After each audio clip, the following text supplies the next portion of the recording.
Hi guys, welcome back to another video, and Steve's back as I said, and he's bought his 2020 Gibson Les Paul Standard 50s, and obviously I recently got the Eastman SB59, so you know, we're sort of just going to have a little chat about both guitars. You know, they're both sort of similarly priced guitars I guess, but the Gibson is obviously a bit more, but we're going to chat about what we think are the differences, what we like or what we don't like, and then Steve will play some riffs across the two of them as well. So the first sort of major difference we both kind of realised with these guitars was the weight difference. Yeah, massive difference. Not that that's like a boat anchor. No. But the Eastman, apparently they try and build guitars that never come in more than sort of £8 one, you know, very low £8. And this one is about that. Yeah. And just the weight difference in the two is unreal, to be fair. This is body heavy. Yeah. That one was perfectly balanced, to be fair. Yeah. Yeah. And like the neck carves as well, obviously this Eastman SB59 is going for that vibe. That one, nothing says it's supposed to be a 59, no. But you know, 50 standard kind of thing. Yeah. The neck is bigger on the Gibson, but it's, I would say if anyone's curious, it's very similar to the Epiphone 59. This one is a touch slimmer, but it would be hard to pick one that I prefer, I think, because I do quite like a bigger neck. Next difference, we might have to bring the guitars in closer, is the fretboard material. So this one you can see the ebony, which I think you said, didn't you? It's really black, it's lovely. It's yeah, really nice. it does give a really sort of nice dark look to it. Real obviously. tight grain as well. Yeah, yeah, very flat black, tight, which I've always liked on a Gibson, even a Fender style guitar. I'm quite jealous of that fretboard actually. I do like that black. Yeah. Yeah, but you've got rosewood on the Gibson, though. It's not like the Epiphone where it was laurel, which always bugged me a bit. Absolutely. And then I suppose finish-wise, you know, that's neither here nor there. That would be down to choice. But I mean, the top's a bit more flamey. I don't know. They're both quite similar, to be fair, in terms of flame. Yeah. It's hard to get the camera to pick it up, but if you get a bit of shadowing on there, you get the flame throughout. This feels a little bit more 3D on the edges, and then there's a real, almost it's like salmon pink. Right in the centre of that hue to it, yeah. Whereas obviously mine's more of a yellow, honey sort of. But that's your favourite colour, isn't it? Yeah, it is. Yeah, I mean, in terms of the spec of the tops, they are both proper maple caps. There's no veneers or anything like that. I mean, they're quite similar spec, really. The pickups are very different. You've got Seymour Duncan 59s as standard in here. And what are those on that one? Burstbucker Pros. They're the Burstbuckers, yeah. But pots-wise, very, very similar. I think that one is 50s wiring though, isn't it, being the 50 standard? Yeah, ABR1 bridge, which I think is the custom shop ones. Yeah, similar bridge on here. I think this is the Goto one, yeah.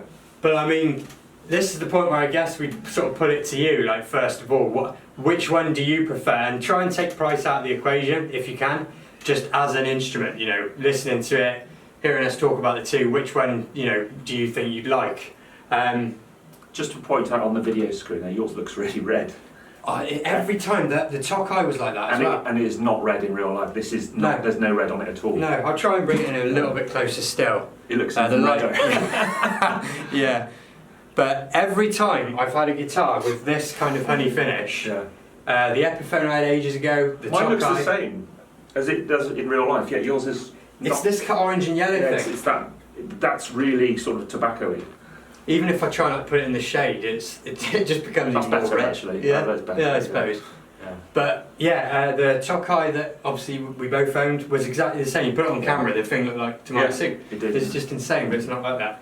But I think now would be a good choice for you to go over them both, play some riffage, and tell me what you think of, like, you know, again, there is a slight bias here, by the way, because I own the Eastman, you own the Gibson, but we're trying to be, you know, just having a grown-up talk about guitars. You have got lighter strings than that, so yes, that's the other thing. It's going to feel different. Yeah. I put 9 to 46 even on Les Paul type guitars. I don't mind it, but maybe I prefer 10. So I don't know. We'll see how it goes.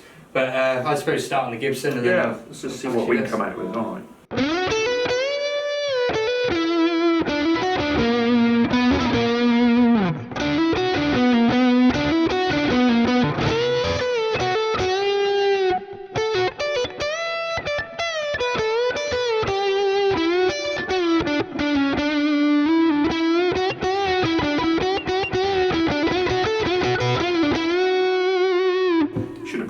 But anyway, you get the gist. I was just looking at the neck on yours just then as well. I want to talk about everything we do so off the cuff. We don't prepare anything, do we, Paul? No. That's the best way. Just go for it. God, that's so light. That's ridiculous. Yeah, that's what I mean. Going from one to the other.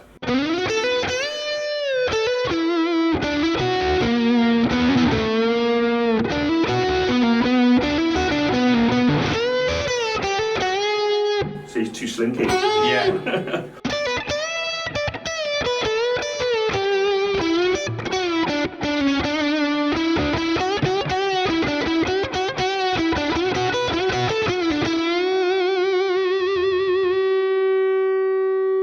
One thing they both got is excellent sustain. Honestly, it's so. That guitar does really ring, and so does this one, to be fair. Yeah, both excellent.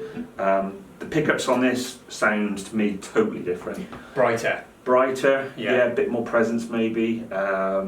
Especially on the neck pickup. Not bad, it's just different. Yeah, exactly. It's just different. So if we try a few bridge pickup tones, I've got a feeling these might be slightly hotter, do you think? I'm not sure, to be fair. The burst backers. We should have measured that. Yeah, we should have. I know the burst buckers tend to be in the sort of low 8s. That's exactly what they are, 8.2 I think. Well, there you go. Yeah. So, and the Seymour Duncan 59s are going to be mid 9s. Yeah.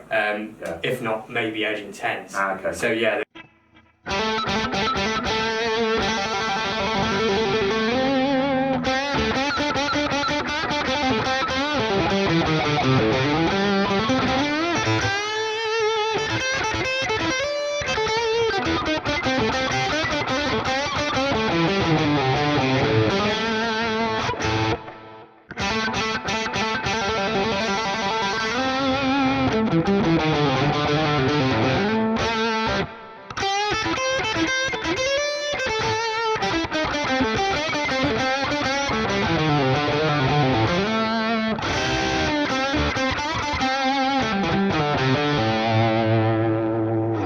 Thoughts? I've got a thought. Just how that sounds in the room, I've got a thought. I think the neck pickup and that neck pickup are very different. I think the bridge pickups are similar. Yeah. And I wouldn't say that's that much brighter on the bridge. No, do you know what I thought, just listening to that in the room then? It sounded to me, although these, yes, I do think they're hotter. Yeah. That immediately sounded a bit more sharp, a more attack. Defined, yeah. As soon as you get that first hammer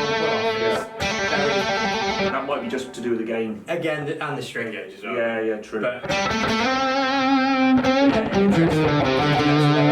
get Yeah.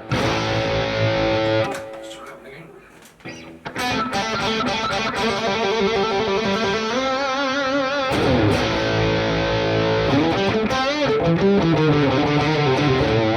I'm very interested to test Still the a great rest of sound those. though. Yeah, it is. I like it. Nothing wrong with that. No, well, it's a great tone. The in between is always nice, isn't it? You know.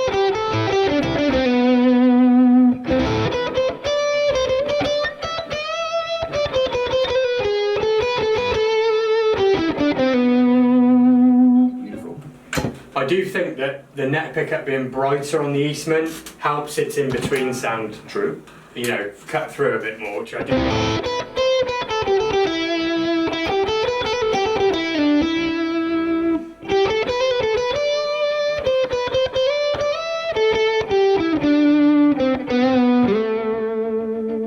Yeah, pretty different on the middle. So Yeah, that's more mellow in the middle. it is. It is. It yeah. almost sounds like this sounds like That's sort got a of bit more bite. with the tone off it, maybe. Yeah, but no, I like them both. Absolutely no worries there. I'd be happy with either of those. Yeah, so I mean, I suppose sort of in conclusion from our point of view then, like I said, we're trying not to be sort of biased because they are our own guitars, but you know, I think the Eastman SB59 is a great Les Paul. Yeah, it You is. know, Yeah. if you can't call them Les Pauls apparently, but it's what it is, isn't it? Yeah. You know, and if the Gibson is just out of reach, Yeah. I don't think you suffer by getting for the, you know, going No. for the Eastman. That being said, the Gibson, I think it does have that kind of extra special feeling just Yeah. because you know what it is. Do you know what I mean? And if that influences your playing a bit more, then great. But you know, if you're going from the Epi or the Tokai to that, Yeah. I'd say that is the next step up Yeah, in terms Yeah. of finish. just the materials, and not necessarily the pickups and And stuff. it's But alarmingly light, in my opinion. It's yeah, it's just very, very light. yeah. Like I said before, that is supposed to be a signature thing with Eastman, is they Yeah. try and keep them around the £8 mark, whereas Yeah. a Gibson, you might get one at £8, If but you you just as likely would get one at £11. Absolutely, or yeah. you know, they're very, very. If you check the Anderton's listings, with all the Peach Guitars listings, you'll see the weight differences on them all Yeah. are like 8.5, 9.5, 10.5. They're all Yeah. over the place. Whereas Eastman, I think, are more consistently light. But again, I mean, you know, it seems to go in generations with the Les Paul weight discussion. just the Chinese mahogany compared to US mahogany. Yeah, exactly. Beautiful ebony fretboard. The frets are really lovely and shiny, but they are chunkier frets. That's worth noting. Yeah. These are vintage type Gibson frets, but those are really chunky. They're much bigger frets, to be fair. We Yeah. noticed that, didn't we? So that might suit someone, a more modern player, especially with that sparklier sound. Yeah. That might suit someone, you know, playing a bit heavier rock maybe. Yeah. Slightly slimmer neck. Yeah, it's interesting with the neck on this guitar because it's not like the Tokai, for example, as we were mentioning, it is a slimmer neck than this. But if you are thinking the SB59 will be more like a 59 neck, this is closer to that, Yeah. 100%. Yeah. That's chunky. You know, That's big. Yeah, Yeah, it's a big neck. so that would be worth noting because Mm. end of the day, neck, if you didn't like the neck on this guitar but you wanted that sort of 50s, 60s Les Paul, a Gibson is probably going to be a better bet for you because the neck cars are going to be closer. I think this might alarm some people though. Even if you say you like a chunky neck, I was quite surprised when this turned up, and I was like, "That's chunky." And It's I a was big old thinking, neck, yeah. it took me a while to get used to it. I'll be honest, but now it's part of the feel of it to me now. Yeah, Even doing the vibrato, I find it just anchors me, and I love it. I absolutely love it. So yeah. yeah. It's just interesting, isn't it? To just see the two completely back Yeah. to back because Yeah. you'll always have your fans of each one. The Gibson's way better, the Eastman's way better because it's cheaper, and then you'll always get people saying, you know, because say if this video was this versus the Epi, Yeah. you'd have those same people saying, well, the Epi's better because it's half the price of this. But if you stuck the Epi pickups in that, you'd get the tone of this.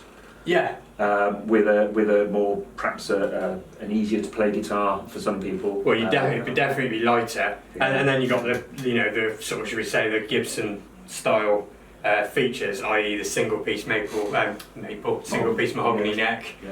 single piece mahogany body, which you're getting on the Gibson as well. Hopefully. You know, proper flame top nova near and the ebony board.